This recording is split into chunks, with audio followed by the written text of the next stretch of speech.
Yon guys, medyo matagal-tagal din ako hindi naka-upload sa aking normal video. So, from today and so on guys, pipilitin po natin na maka-upload ng video after a day. At guys, ito pala yung isa-upload ko ngayon. Nakaraan po ay lumabas po ulit ako kasama yung aking kaibigan para mag-unwind. Yan, dito po sa seaside na kung saan meron kaming aktuhan dito na nangawil.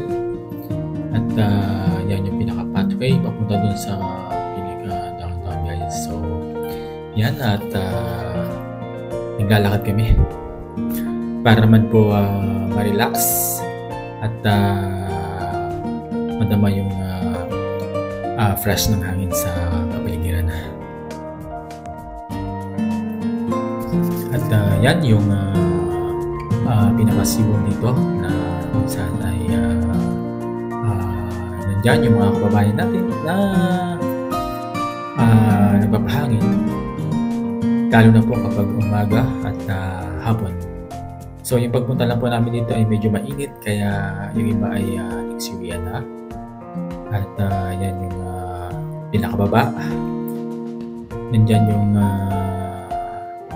nanghuli ng isda at yan, may mga nagpipicture taking para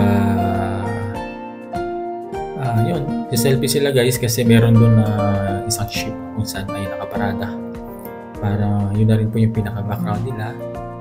At gayon pa man ay napag-isipan po namin ng aking friend na maglakad at mamasyal sa araw na ito.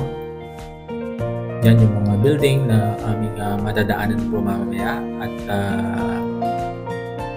makikita po ninyo yung mga sunod-sunod na mga video na i-upload ko. Yan. Dito naman sa baba meron din. Yan yung mga nanghuli. So kadalasan ay ganyan yung kanilang mga pang-araw-araw na ginagawa. At